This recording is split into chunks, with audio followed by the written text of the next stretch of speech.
Hello and welcome to another Scottish mountain walking guide. In this video I'll explain the route and at the same time show a 3D flyover of the route. This is followed by the full walk time lapse with scenic video taking it along the way on the walk. For today's episode I travelled to Glen Doll to climb Mayar Driesh. As it's winter I'm continuing to stick to the safer walks and there's no scrambling required on this one. The full walk follows either logging roads or clear worn path. In the snow with thick cloud it may be more difficult to follow. There are a few sections that are wet, but most of the wetter areas have well-made paths. The total distance is 14.4 kilometres with 883 metres of ascent. It is expected to take around 5 hours to walk. Parking is at Glen Doll car park and Ranger base. Parking costs £3 for the day. There are no height restrictions and you can probably fit around 50 cars. The Ranger station also has toilets and these are open 24 hours. It's about 2.5 hours drive from both Glasgow and Edinburgh. Starting from the car park, you continue northwest along the road that you enter the car park in. There are signs at the side of the Ranger station indicating that there's no access for unauthorised traffic. You follow this road and quite quickly you come to a fork. At this point you want to keep to the left, going by Blair House. And then you'll come to another junction. This is the return path. So on the way out you want to keep to the right hand side of this river, just following this road all the way along. It's fairly level. I think there's a slight incline as you're working your way along here, but it's nothing significant. You cross a bridge at this point over the river here and keep following the road. There's a road that goes down here, so you ignore that turn off to the right and just keep going straight ahead. And then further along you come to the end of the logging road and it now becomes a nice woodland walk. There's a well-defined path and it goes up through the woods. At the very end of the woodland there's a large sign explaining about Corrie Fee. In this area you're entering is Corrie Fee. There's a very well-made path that goes along the side of the stream here and then it goes across here. And then there's a number of steps working your way up the side of the mountain here. It doubles back. You'll see a large waterfall right in the centre here. It's got quite a steep incline. Even after you get round the top here it gets a little bit easier going and you start to head directly south. Once you get a little bit higher it gets easier again, but there's a constant gradient and you keep heading directly south and then it flattens off and you'll see there's a large flat cairn at the back here. It drops off quite steeply after that and also here to the east of the actual cairn. From the summit you are generally heading in an easterly direction, but you have to go a little bit northeast just to avoid these. It's not really crags, but it's quite a steep drop. You go northeast, follow a well-worn path and then go directly east. And it flattens off and it's quite a nice pleasant walk going across this plateau. As you come further along here you will see the path split and you want to watch out for that, so we're going to turn to the right heading slightly southeast. It drops down a little bit here to this Bealach, rises quite steeply up the other side. You'll come to the top here and it'll start to flatten off and then again rises a little bit, but it's not very steep. You'll see a large cairn at the front. That is not the summit. You want to keep going on until you get to the trig point and it has a large windbreak around the trig point.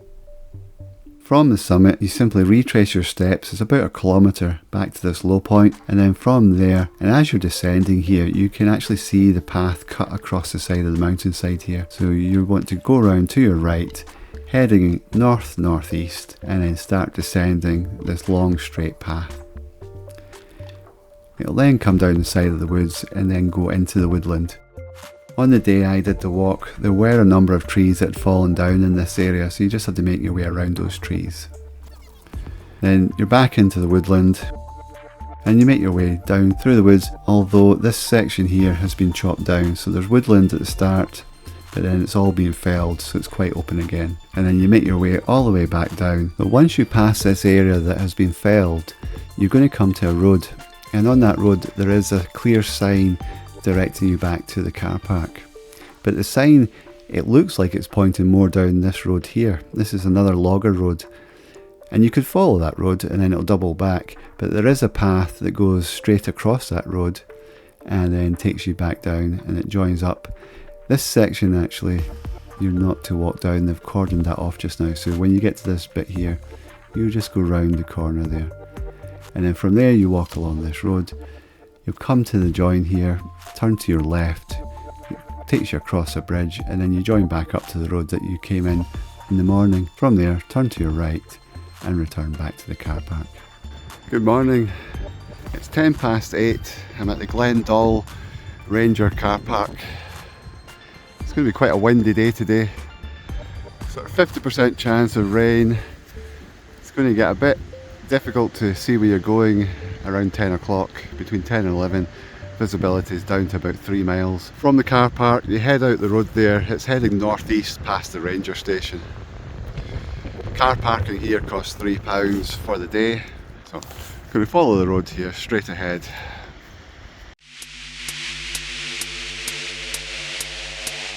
So just after leaving the car park, you come to this junction. We keep to the left, go down the side, the right hand side of this house here.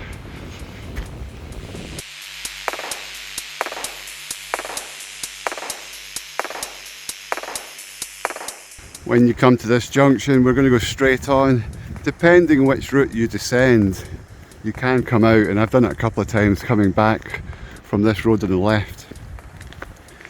I'm going to have a look at the top. I've seen a new route when I was looking on the OS Maps website. Trail magazine had a route that actually went down. So that top up there, their route went down to the left hand side. The normal descent route comes down to the right hand side. I might have a look at that. Something different. But here we go straight on.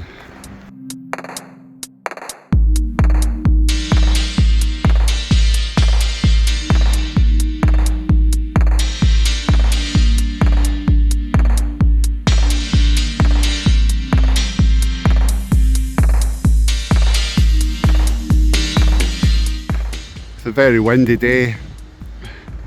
We're heading straight ahead to that sort of low point where you can see those treetops poking up in front of us. We'll go up there. Being quite sheltered walking through the woods. You can hear the wind above. We keep following this road and we're aiming right to the back there.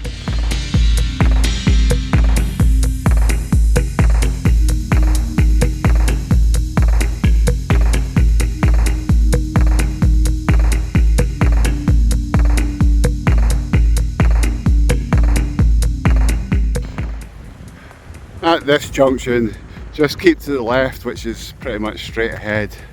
Ignore the road to the right. And it's taking us in the same direction as the low point I pointed out earlier up ahead.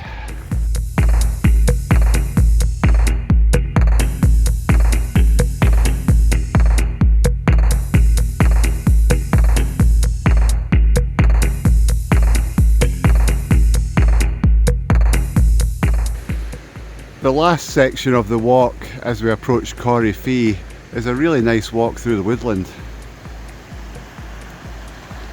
We're no longer on the gravel track that the logging company used to take the trees out. It's just a nice path.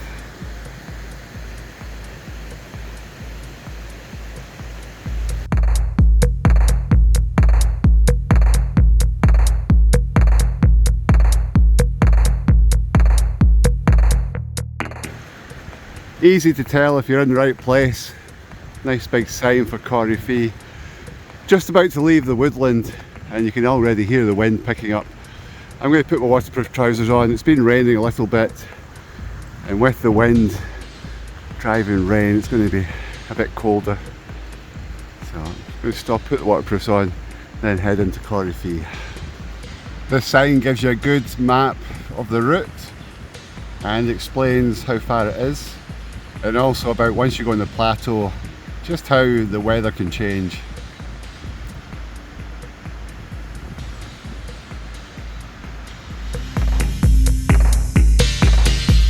So as you enter Corrie Fee, stunning views, but you'll already be able to tell the wind has picked up significantly.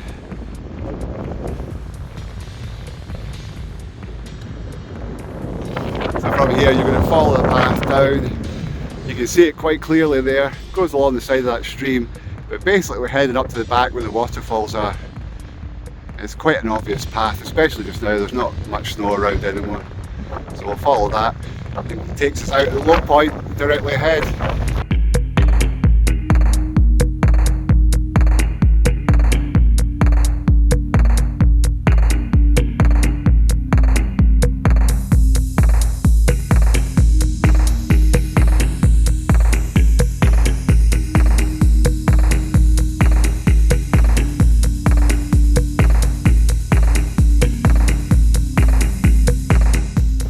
It's a really good path coming up here. I think it's better than the last time I did it. And also quite a quick ascent. We're almost up to the low point here. It takes no time at all to get up this.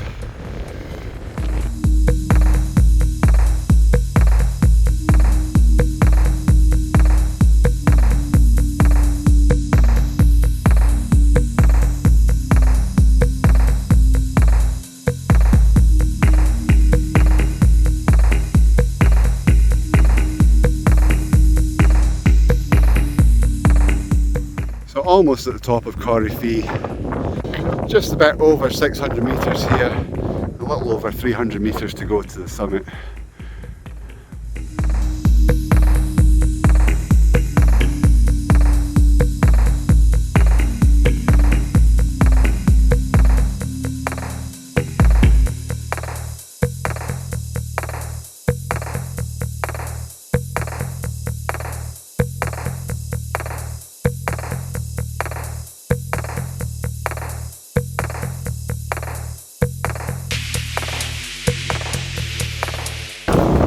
There's less than 1 kilometre to the summit, about 140 metres of altitude. It's possible that those little rocky outcrops of the summit might be slightly further away, but it's not far from there. Head directly south. This path is really clear, so if there's no snow, you won't have any trouble navigating, no matter what the weather is.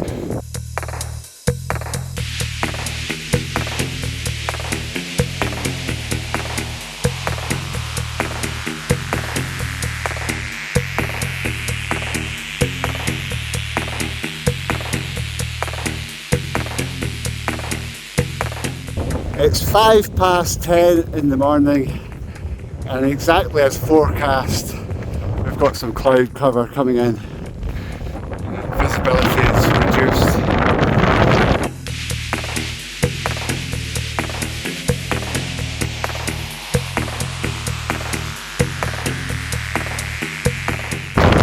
Right, summit of Mayar.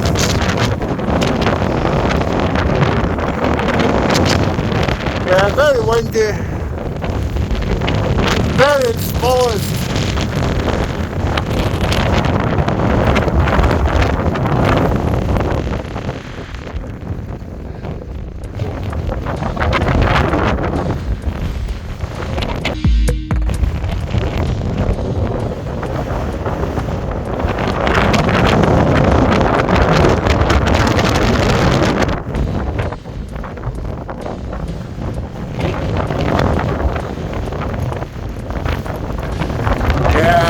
No point hanging around here. From the summit, you go directly east. So as you approach the summit, I'm now going north. I went past the summit for the view there. So from here I'm going to turn right. But as you approach the summit, you would turn directly to your left. I'm going to go back round.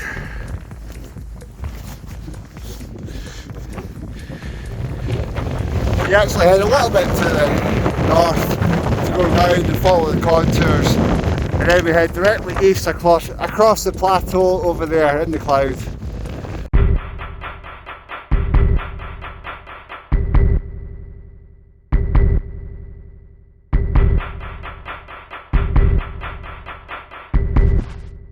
We've come off the summit and it's starting to clear up a little bit. You can see way over in the distance there. That's looking southeast, and Driesh is somewhere over there. We can't decide if it's the first one that's directly ahead or just a little bit more to the right, but we'll soon tell when we get across there.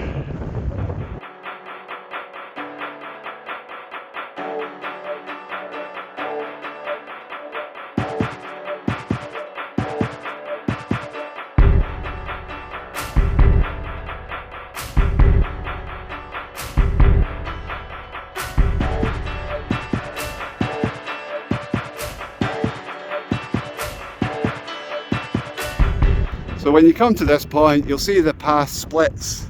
So we're going to go down to the right. And Driesh is just up there. It's 1 kilometre away from here. You can't see it yet, but you go up that path over there and just keep heading in an easterly direction.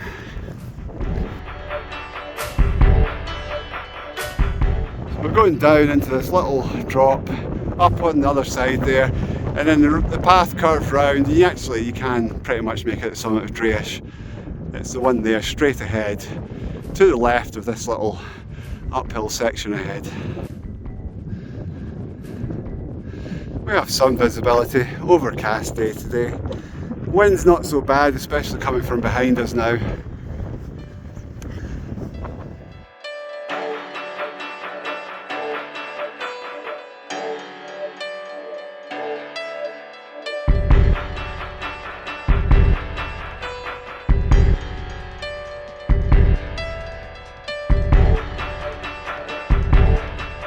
Just looking back across the Mayar, the wind is really quite strong at this point.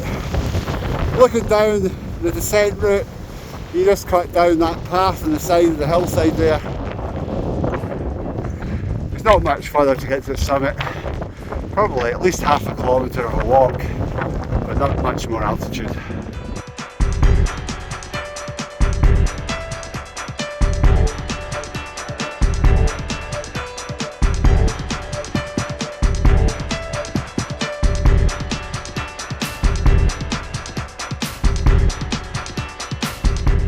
There is a big cairn here, just be careful, this is not the summit. Need to go in just a little bit further. So I made it to the summit of Driesh. There's a trig point here and a fairly large windbreak of a cairn. And yeah, a moment ago you could actually see around, but now it's just completely clouded out. So over in that direction you've got Mount Keen. And we could see it a minute ago, there was a bit of light snow on the side of it. It's like quite a slopey, pointy little pyramid of a mountain from this direction, but yeah, not much to see now.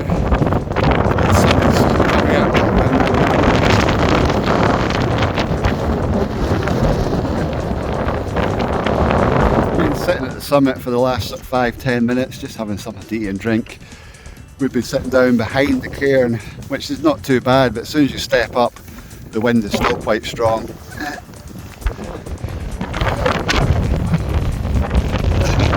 Right, so from the summit, retrace your steps, head directly west back towards the low point, and then from there we'll turn to the right and just head down and take the easy wind-defying path.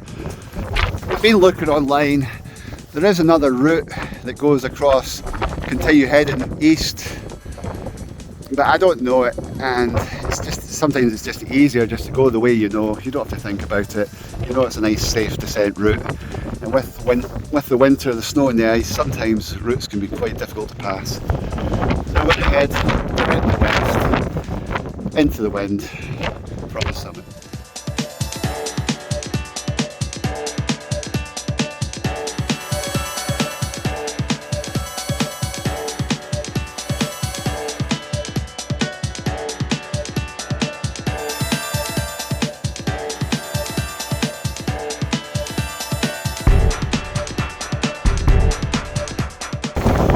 So we're just about back at the low point here.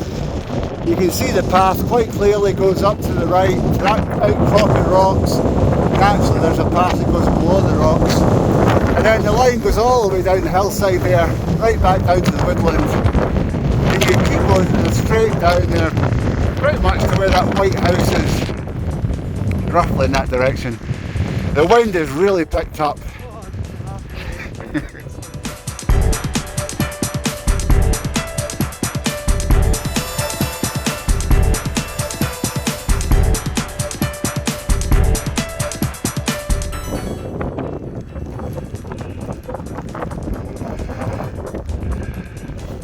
Good news is the wind is going to be mostly behind us going down this path. And a little bit further ahead, doesn't look like there's any more snow. So a straightforward walk out. No complications, no steep bits, no scrambling. Just a straight walk down back to the car park. And there you can see Mount Keen now in the distance. Another nice walk.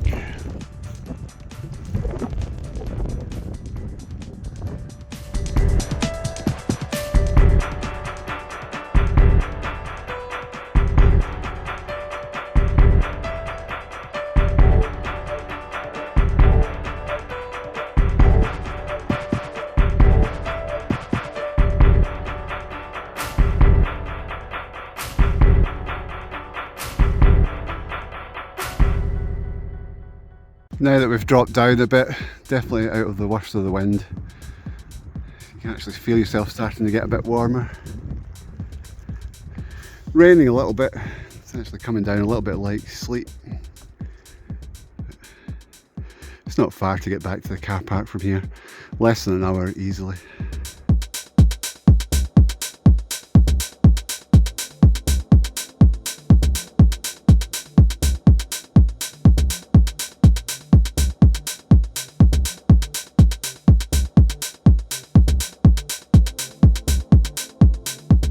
So I'm back in the woods, a lot of protection from the wind. It's been raining a little bit, not too much. So I've taken off the waterproofs and now we just head down through the woods and back to the car park.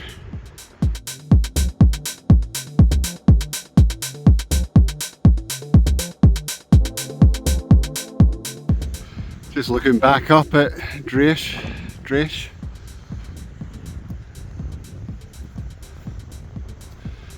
Quite surprised at how clear it is today. It's not been too bad.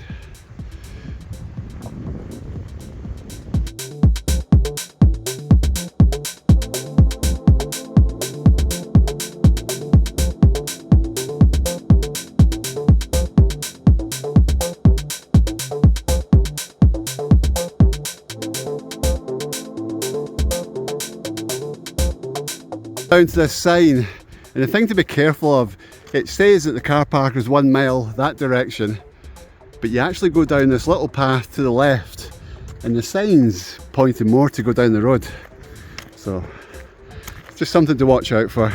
Take the left and go down this little path.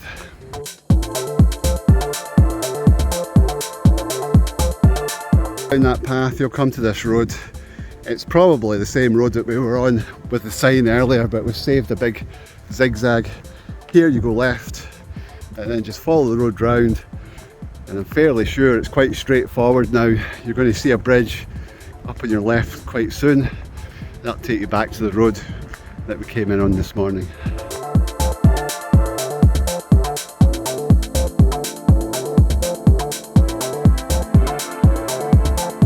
So I'm now back at the main road that I came in this morning. We turn to the right. You can see there's a number of signposts. Earlier on this morning we actually followed the green trail there. It's signposted for the Corrie Fee trail. So if you see the green markers, that takes you right up to that corrie. So from here, turn to the right and follow the road. Car park's just round the corner. And if you've made it to this point, thank you for watching. Hope you enjoyed the video, and there'll be more next week. Bye for now.